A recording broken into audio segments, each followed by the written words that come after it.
Unstoppable kick-ass confidence. Are you ready? Welcome to the Raw and Unscripted show with Christopher Rausch, where we help you overcome your self-created crap without the self-help fluffy bullshit. Now please welcome our host, Christopher Rausch.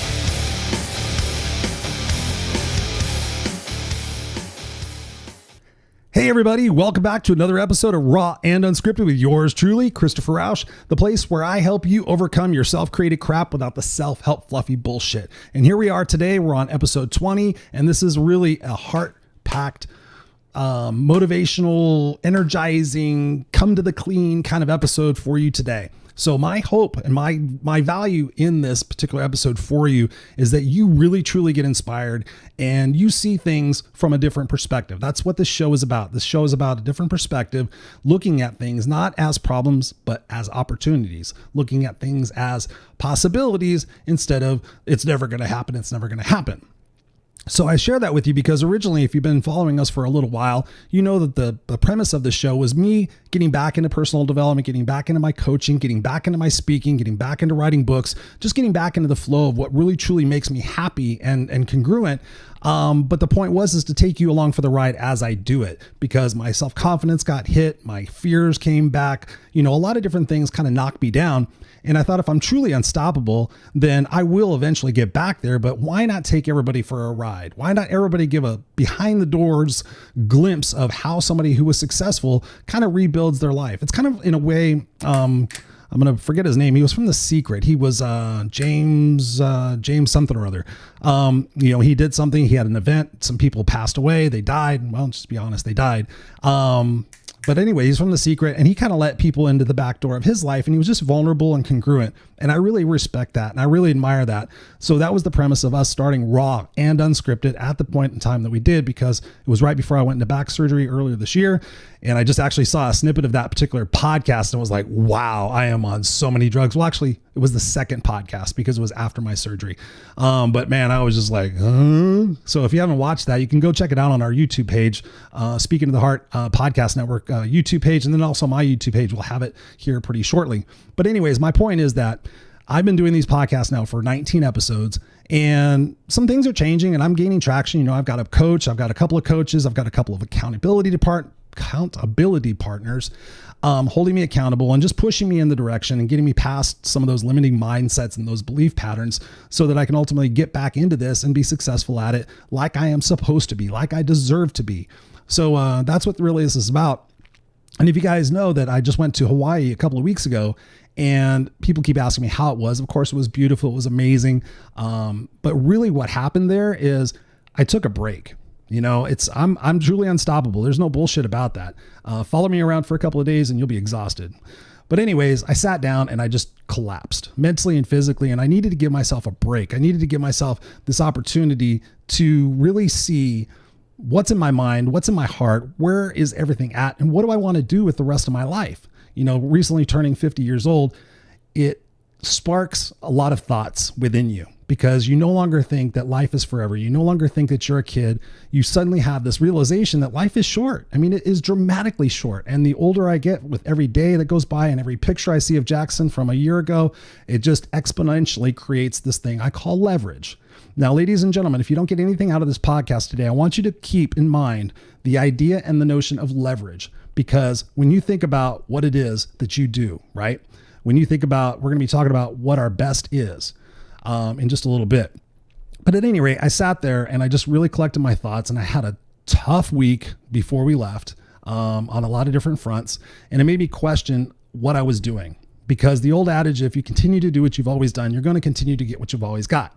And looking at my progress is great given the fact of a normal person, somebody who was doing this as a side business or doing this something that in their spare time. Well, I don't want this to be a side business. I don't want it to be something that I do in my spare time. So going back to, if you continue to do what you've always done, or if you continue to do what you've always done, you're going to continue to get what you've always got. So I just thought about it. I'm like, I need to do things differently. I need to crank up. I need to get more leverage in my life. And I started thinking about my story. I'm like, people know me from my story. Oh, he's homeless and he went through this and he was a 7th grade dropout and he went back and he got his master's degree and then he was homeless and he bought 2 houses. That's my backstory, yes. And it's concrete and it's evident that I'm unstoppable. It's evident that I'm the no excuses coach. But what have I done recently? Yes, I went through back surgery. And granted, I know some of my friends and fans out there are going to be like, Chris, you push yourself too hard and you try too hard. But when you think about it, when they identify the 1% of the population that is rich, or the 1% of the population that has success in entrepreneurship, what is it that they're doing? Well, they're obviously doing something different. They're doing more than what I'm doing. So in order for me to achieve that, I need to get in that frame space and I need to get in that mindset, because the God's honest truth is I was coaching for most of my life. I've coached people since I was in my early 20s, not professionally, but I just coached them. And then coaching led into speaking, and then speaking led into books, and then training programs and consulting and things of that nature. Then I got hooked up with a mastermind group that was phenomenal. I met some great people, some great mentors, took everything to the next level. Launched my radio show that I did for 2.5 years called the Kick-Ass Radio Show. I had my first live event. I met Les Brown. I trained with Les Brown, one of the famous motivational speakers in the world. I personally trained with him, had conversations with him, had dinner with him. Actually was interviewed by him on my YouTube page. You can check that out. There's a couple of videos there where Les Brown interviews me. And then everything came to this pinnacle. So I'm working with Les Brown. I'm doing my event. I've got my radio show. I've got banners. I've got business cards. I've got everything. And then I get a phone call. Hi, this is the producers from a show that you may know of called Cake Boss. And they rattled off some other ones. And I was like, okay, which one of my friends is this? And why is this a prank? And what are you trying to sell me and everything else? And before I hung up the phone, they said, we're interested in having you become a host for one of our development projects that we've got in the works. Wait, let's say that again? You want me to be a host on TV for a major program? Why? What's going on? And they basically said they were looking for a life coach to coach people on the episode through different things, through different situations, kind of get their family members involved, get their friends involved, almost like an intervention, but to help them kind of get the next step in life. And they said they typed in Kick-Ass Coach, and then my name came up, and they checked out some of my videos, and they thought I would be perfect for this. I still was stunned. I didn't know what the fuck to do. I was like, okay, wow, this is the thing I've been wanting. This is great. I do want my own TV show one day, and I want to help people out, and I want to do all these things. I'm like, wow. And they said, okay, well, here's where we're at. We want to do a Skype audition with you, with a couple of the producers or whatever. So stand by for that. Long story short, got that, did it. And then from what I understand, the show never materialized. I haven't seen it on cable, but the producer said, you were great, and we'll keep you in mind for other projects. And although I was disappointed, it was really a huge eye opener for me in the fact of what our fears really are. When we say we can be fearful of success, that's the God's honest truth, because I sat there paralyzed going, well, what would happen? Where would I'm working a full-time job. Would I have to take a break? Is this going to pay me enough? Where am I going to travel to? What if it's a hit? What am I going to do? How am I going to leave my wife? Not leave her, but, go traveling and everything. So it was just a lot of what ifs in my brain. And basically in my brain, I started self-sabotaging. It was like, okay, am I ready for this? I don't know if I'm ready for this. It's just really a crazy situation to be in. So I had all this success going for me, and then things started changing. And I had my first event, which was awesome. Had about 20 participants there. It was called the Kick-Ass Unstoppable Life event. And after that, I went to start selling tickets for my second one, and I couldn't sell any tickets. And, I had friends there and supporters of mine at the event, but afterwards, and I not be able to sell tickets, I couldn't even give tickets away. I began to question my confidence. I began to question my skills. I began to question everything. And I started going down the fucking rabbit hole. Maybe I'm not all that. Maybe everybody's just being nice to me. Maybe, it's the money I'm paying to these coaches and everything. Maybe they're just making me feel better than I really am to keep me going and keep me paying the money. I don't know, but went down the rabbit hole and other stuff happened. Of course, my chronic pain with my back injury. Simultaneously, we're trying to do IVF and have a baby, and then doing the adoption thing and still working a full-time job. So I had a lot going on, but I just got negative. That's the point of this. So when I was in Hawaii and I was thinking about my life and everything, I'm like, okay, I am unstoppable. And I did take a break. I did not stop. I took a break, because unstoppable is not the falling down, it's the staying down. And so here I am. I have a coach. I have a couple of coaches. I have accountability partners. So I'm back in the game of what was making me successful, which is the investment in external coaching and programs, and just investing in my mind with podcasts every day and Audible books and reading, just absorbing all of the things that I was doing before when I was becoming successful. I reintroduced that into my life, and I was just like, okay, cool. What else do I need to do? how can I create enough leverage so that this is actually going to be even better for me? And I just started thinking, I'm like, about my life story and everything. So there's a couple of guys that were really instrumental in turning my attitude around during that point in time. And one of them was Gary Vaynerchuk. And Gary Vaynerchuk was really important to me because he swore. Now, before, when I was a suit and tie speaker and not swearing and just being all professional and everything, I was miserable. But so I started creating the Kick-Ass Guide to Life and then started swearing, and people were like, oh my God, you can't do that. I even posted a topic in LinkedIn in one of the professional speaking groups, and it was probably the most commented on topic ever because I simply said, is it okay now to swear when you speak? And I was mortified at how many people were like, oh my God, if you use foul language, you're stupid and you don't have, just all this negative stuff. I'm like, fuck, I can't even be me. I want to do this, but I can't even be me. Why bother trying? I don't want to go out there and fake it. And I actually consider going back to suit and tie speaking because I'm like, well, if this is what it is and I love doing it, then I might as well just go ahead and fit within the rules. Well, if you know me, rules suck. So Andy Frisella, the MFCEO coach, or the MFCEO project podcast, was referred to me by one of my accountability partners, Linda. And she knows who I am and how I am. She's like, oh my God, Christopher, you got to hear this guy. He swears and he's passionate. He's just like you. And he has the #1 podcast in the world in the business category, I believe. So it's the MFCEO project, Andy Frisella, because I want you guys to go check him out. Just listening to the guy, I was blown away. But what really hit me was the fact that if I didn't stop or take that break and I was swearing and I was doing everything kick-ass, might I be in his shoes? He was the person that really kind of opened the door a little bit, along with Gary Vaynerchuk, as far as swearing goes and being acceptable, because before it wasn't acceptable. So might I have the success if I hadn't, taken that break? Sure. So I started thinking about it. I'm like, what else does Andy do? What's his recipe for success? And this is going to be a tip later on. Excuse me. So Andy Frisella, and then I got connected with Ed Milet. Ed Milet is a great guy. He has an awesome podcast. So between those three individuals, I just kept consuming all of their content and just really like, okay, if these guys are doing what I want to do, what do I have to do? I just have to copy. I just have to do what they're doing and stay consistent and stay in the game longer, especially when you get to that point where you're either fearful of success or you want to give up because you just don't feel like doing it anymore. And then I got introduced to some of their guests, one of which is a guy named David Goggins. If you've never heard of David Goggins, go Google him. Goggins. David Goggins, amazing individual.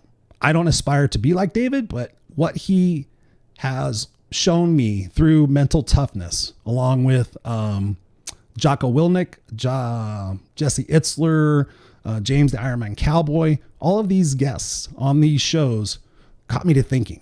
Mental challenge, toughness. Am I really that tough? Am I just full of shit? What do I need to do? So the God's honest truth, I heard about this program, and Andy Frisella has this program called 75 Hard. And to be honest with you, the first time I heard it, I was like, that doesn't sound very hard. But as I was listening to the episodes afterwards, he was talking about how many people couldn't even make it a week, or some people couldn't even make it a month. He said, literally, people get to day 20 and they quit, but it's 75 days of consistency. So he says, that 1% are the people that actually complete it. And I thought to myself, wow, that must be really tough. But here's the gist of the program. The #1 thing is diet. So whatever diet floats your boat, just eat clean, no junk food, plus no booze and no sugar. So again, this is for 75 days. So a diet, nice clean diet, no cheating, no French fries, no cheeseburgers, no nothing, just a clean, healthy diet. Right now I'm doing ketogenic diet, but I wasn't doing it every single day, every single meal for 75 days. No booze, no sugar. I like sugar, so that's going to be a challenge. No booze, give or take. I mean, I like to have a drink every once in a while. I used to drink a lot, but now it's not a big deal.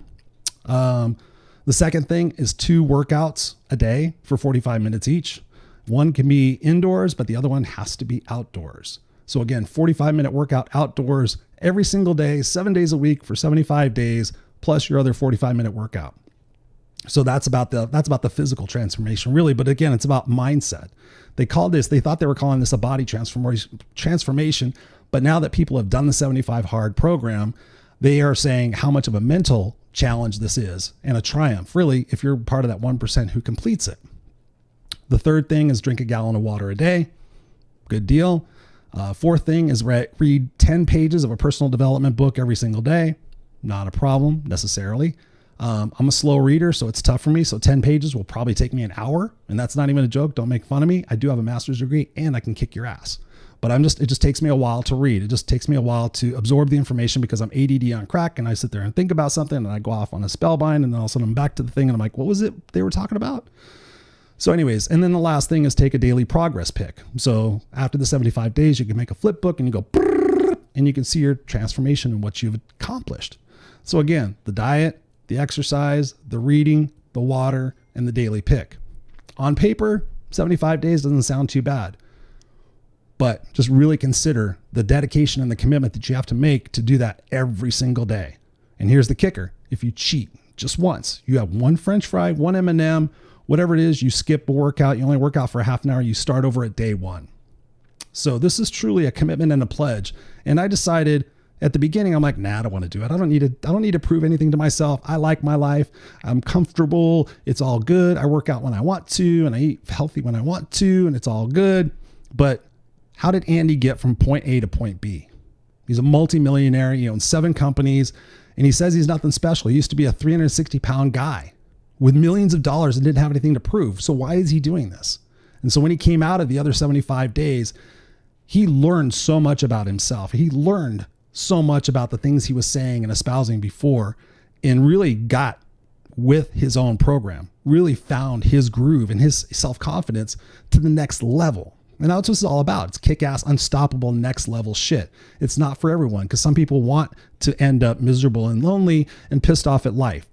Just look at the choices they make every single day. Just ask them how many times they watch TV in a week. Ask them how much they watch sports. Ask them how much they look at their phone, right? Those are the people that are destined for misery and failure. And that's okay, because regrets suck and you're going to find out about it. But if you want to make that sacrifice and that commitment, we all have to raise the bar on ourselves, right? I get more done in a day than most people get done in a week, but that still doesn't mean anything, because when you compare yourself, success is the enemy of comparison. So when I compare myself to other people, it's like, oh yeah, I'm good. But after hearing what the results were from this 75-day program, and considering and sitting back going, Chris, you need to do this for yourself. You're espousing unstoppableness. You're espousing confidence. What have you done recently that demonstrates that? And granted, I don't need to do anything to prove anything, but at the same time, I want you guys to know that I'm the guy that walks the talk. If I tell you to do something, if I give suggestions to do something, it's because I've done it or I've coached somebody through it, and that's my success story. I'm not going to sit there like most of these speakers and do the little thing and tell you how great things are and how successful I am. And, it's funny when people sit there and go, oh, join my speakers boot camp or my speakers coaching program. And I go online and I look to see where they're speaking, and they haven't spoken in fucking 20 years. It's like, how are you giving me coaching advice when you don't even do that shit, right? I mean, think about it. Think about the experts you hire and then go see what they do, right? It's incredible. So the point is, I don't want to be that person. I'm not going to be that person. So a couple of days ago, I said, you know what? I'm going to start it on Tuesday, or actually Monday. Today's Monday. I'm sorry. With the Labor Day weekend, I'm all screwed up. So today is Monday, September 2nd, and 75 days will get me to November 15th. Coincidentally, I go camping November 14th. So it's going to be a great celebration when I complete these and I'm able to sit back and have a couple of beers and relax, or maybe I won't. Maybe after the 75 days, based on what Andy has said he has discovered about himself, maybe I'm going to be a totally different person in a totally different spot, achieving totally different results in 2.5 months. Now you tell me, is that worth it? For that sacrifice, that investment? Sure, absolutely. Where are you going to get your money back on that? And the fact is, it doesn't cost any money. You just have to do those 5 things every single day, make a promise to yourself and keep it. Make a promise to yourself and keep it. Because ladies and gentlemen, we're sold a bill of goods about life. And this came to me as I was sitting there in Hawaii. We're sold a bill of goods. Think about it. Whereas kids were like, go to school, get good grades. And then you get out of school and you're like, yippee. And then they say, no, you got to go to college and learn more shit you're not going to use in possibly a profession you're doing for somebody else because it makes them happy, not because you want to do it. Ooh, regrets suck. So then you go to school and you spend all your time being there and partying and being miserable. To what? Get a job. To what? Pay off the student loans. So now you're in a job you're in a job you don't like, paying off a loan you didn't want. And then what else does society tell us to do? Have a family. So then you have a family, you go further into debt, you go further deeper into the relationship you have with your job because you absolutely have to have it. And then what happens? Kids go to school. So now you're back in school again. You're learning the fucking new math. And then your kids get out and you're like, okay, well, I guess you go to college. I went to college. Let's put you in college. And then you go into deeper debt, or your kid goes into debt, depending on the situation. I have a student loan that I graduated from my master's degree in 2020, and I've been paying on it since then, and I will have it paid off by 2026. Now, given the fact next year is 2020, I'm pretty excited, but when I graduated, I thought it was never going to get paid off. It's amazing how time flies by. So you have the family, you put the kids through school, you go into deeper debt, you're on your job for a longer period of time, and then what? And then you're supposed to retire, and you're supposed to relax, and you're supposed to take it easy, and everything's supposed to be great. But what happens? We're living longer, so we have to work longer. Insurance premiums and healthcare costs are going through the roof because we're fucking stressed out doing shit we don't want to do. Think about it. Throw me some hearts, throw me some love if you're watching this on the YouTube or on the Facebook Live, actually, because it's all true. So if you continue to do what you've always done, you're going to continue to do what you've always got. But the truth is that life does not get easier. Life gets more challenging. The older you get, you have less time. So you're scared. You have leverage. You're trying to fight and figure out what it is that you want to do with your life before it ends, so you don't have any regrets. So you're not sitting there playing fucking bingo going, man, I should have done what I really wanted to do. And that is, by the way, the top regret of the dying, which is I did something. I wasn't who I was supposed to be. I was somebody I wasn't to make other people happy. Right. So that's the top regret of the dying. Do you want to be that person? I sure as shit don't want to be. Ed Milet shares that he says, I think the greatest fear and the greatest pain would be to meet myself in the future and see what I could have become when I didn't. So think about that. If you want to be a musician, if you want to be a doctor, if you want to be a lawyer, if you want to be an artist, just imagine in 20 years meeting your version of yourself that did that took the chances, made the hard work, and made it happen. And you're sitting there going, hi, I work at 7-Eleven. By the way, no harm in working at 7-Eleven. And meeting that person, wouldn't that be horrible? So that's leverage in my mind. I'm talking about leverage, ladies and gentlemen, because we do things for two reasons: to avoid pain or to gain pleasure. We've got it all fucking wrong. If you want to have a kick-ass life, you have to go towards the pain. You have to go towards the fear. You can't let the fear of success hold you back, because then you will stay back. You know, I've told you guys about the Steve Harvey video, Jump. Less than 2 minutes. It explains it all. It's simple. I love simple. So I sat there and I said, you know what? I'm going to do this challenge, because when I meet Andy Frisella, and this is true, you guys can share this all you want at Andy Frisella on Twitter or whatever. I want to look him in the eye and say, listen, dude, you inspired me. You helped change my life. Your children's books, my son loves them. And by the way, your 75 hard, where you said only 1% of the people complete it, I fucking did it, dude. I did it. So respect. Because then I'm going to tell them I changed it because I like the number 69 a little bit better. But more on that later, because we're going to be doing a lot of group coaching stuff. We're going to be I have a lot of exciting stuff to do. And this is the jumping off point for me to take my success and my confidence and the value and the gifts that I give to you to the next level. Because you guys are going to watch me every single day for the next 75 days, whether I'm doing a YouTube video or whether I'm doing a blog post. I'm actually going to go back to doing blogs on my website. Ooh, imagine that. Just taking every single day and telling you what I went through, because I know it's not going to be easy. The 2 workouts a day are going to be challenging. I get up at 3:00 in the morning every day anyway. But when you think about working out 7 days a week, twice a day, fuck. I used to work out 5 or 6 days a week pretty consistently, but I've never worked out 7 times a week every single day, except for when I did P90X. I think did they have a Sunday rest day? I can't remember, but I did P90X for 1.5 years. So that might be different, but that was only one workout and it was 1 hour and 45 minutes. But you see my point. So I'm going to take you guys again on another journey with me, like this podcast, as I continue to rebuild my confidence and get back out in the game that I plan on winning. So again, I have coaches, I have accountability partners. I'm doing this new challenge, and part of the reason why I'm doing this challenge, to be quite honest with you, is there's people out there that I know that are hurting and they're going through a lot of tough times. Much like when my friend Angela got cancer, I walked in and I shaved my head for the first time, because I'm like, if you're going to go through this, I'm going to go through this. And it's just the person I am. So I've got some people going through some tough challenges right now. So I thought, you know what?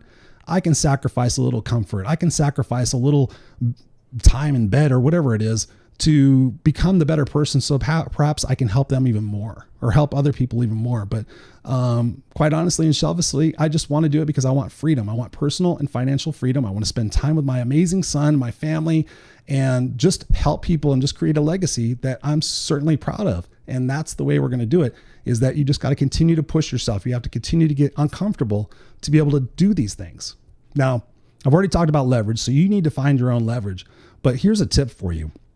And I want to keep this one simple because I've talked about it in the past, but I'm going to talk about it here again in the light of this. What is your best? If you get nothing out of this podcast, again, thinking about leverage, but what is your best? When you sit there and when you tell your boss, I did the best I could, or you tell your wife, you did the best you could, or you tell your friend, oh, I did the best I could. You tell your coach, you did the best you could. What was your best? And I think that's another thing that I'm doing with this is I want to see what my best is. I want to see if I can put my money where my mouth is and commit to doing this for 75 fucking days. But what is your best? And I look at it like this, and this is leverage. Imagine the worst thing in the world happening and then use that as leverage. So for example, if somebody walked up to me right now and put a gun to my temple and said, Chris, for the next 75 days, you need to do these things or else I'm going to blow your brains out or I'm going to kill your kid. Guess what? My best would suddenly become better. In a minute, in a second, right? So when you think about those things, and yes, it's dark and it's gloomy and everything, but when you think about that, what becomes your best? If somebody said you have to do something, you would suddenly figure it out how, right? You think about the people that have to lift cars off of their babies. I've always been infatuated with that because it's like, what happened? Clearly what happened is they just decided there was no other possibility. There was no other solution. There was no other way out. They had to get the car off of their kids. And this is the same thing. What is your best? Oh, I like to sleep in. I'm not a morning person. Oh, whatever it might be, just get over yourself and find out what your best really is, because I promise you, you're capable of so much more. I'm capable of so much more. Yes, I live a comfortable life. Yes, I've become complacent. Yes, I earned to relax and all this other bullshit that we can sit there and have the good angel on our shoulder tell us. But at the same time, life is a struggle, and you get stronger from struggling. You get stronger from working out. You get stronger from learning lessons and taking chances. You don't get stronger from sitting back and reading a book that you never apply. Oh, I read 70 books a year. How many of them do you fucking apply? Let me see them. Do you highlight them? Do you have their notes? Do you take action items on them, or you just read them? Well, studies show if you don't start doing anything with the information you learn within 72 hours, it starts to vanish. So I don't care how many books you read. I care what you do. And that's why I'm here. I'm here right alongside you guys to make this happen because, again, we're in this together. So not that I'm going to sit there and ask you guys to do 75 hard with me because I'm already doing it. But here's my challenge for you. Figure out something that you need to give up or something you need to cut down or something you need to start doing and create your own challenge. Whether it's 20 days, 75 days, 100 days, create a challenge that will inspire you to make some sacrifices and to get resourceful and to get creative and to push yourself. And then I simply ask you, just tag me in your social media post. Just tag me, the No Excuses Coach. Just put No Excuses Coach, hashtag No Excuses Coach, and then tag me whatever it might be as a person. So if it's Facebook, tag me in Facebook. If it's Instagram, tag me in Instagram. But just No Excuses Coach and then tag me. And every day, post and just say what you've done and what you've accomplished and what your learning insights are. And just keep doing that. And anything you need, just send me a message. Just say, hey, Chris, I'm having a tough day. What do you think? What are your answers? Because I'm here to help you and I'm here to guide you guys through this because I'm going to be doing it right with you. So that's my offer and that's my challenge to you as we continue to grow together, as we continue to make the Kick-Ass family super kick-ass, that's my pledge to you. So I really encourage you guys to take that upon yourself because we got a lot of great stuff coming up. Got group coaching coming up. We got one-on-one coaching coming up. I'm doing some seminars, going to be doing some webinars, a lot of stuff to bring you guys value. So I just need to know what you guys need, what you guys want. And again, with the podcast, send me your questions, send me your show ideas, send me guests that you would like me to interview that you think are inspirational or you think are unstoppable. We'll get more guests on here. This is just starting. We're on episode 20. Yes, but this is just starting because we're going to see episode 400 before you know it. And I hope you're there growing alongside me and you're watching my family grow and we're just holding each other accountable and just creating a better life in our communities and awareness around us that we don't all have to be sitting there complacent and fearful and resentful and playing the someday game, because the someday game is going to wind up in one thing. It's going to wind up in one thing. You're going to look down at your hand and you're going to see old skin and you're going to look in the mirror and you're going to go, what the fuck happened? Why didn't I? And you're going to have that go over in your head over and over and over again. Why didn't I take that chance? Why didn't I ask that girl out? Why didn't I break up? Why didn't I quit my job? Why didn't I do this? And I don't want you guys to have that. So I, for one, am not going to have that. So I'm taking that leap and I'm doing these things. So again, I hope this motivates you and inspires you. But again, this is a daily situation. So keep me posted. Let me know what's going on. Christopher at ChristopherRausch.com. And of course, if you're not in the Kick-Ass family, go to ChristopherRausch.com. RAUSCH, sign up, because I'm going to start sending out newsletters to the family. And that way you'll be guaranteed to know exactly what's going on, what programs are launching. Those people are going to get the first dibs in those things. So it's a community. And I want that because you never know where social media is going. So I want to make sure I have you. If you want to stick for the ride with me, go over there, sign up. You get 160 tips for living your kick-ass life. It's a cool little download from me to you. It's pretty funny. It's like life's little instruction book. But anyways, I love you guys. Thank you guys for all the compliments, all the reviews. Go to iTunes and put reviews there for me. Again, thank you to Shane, Stacy, Ray, Tina, all you guys for being massive supporters. I love you guys. Peace out, Kick-Ass Nation. Misfits for life.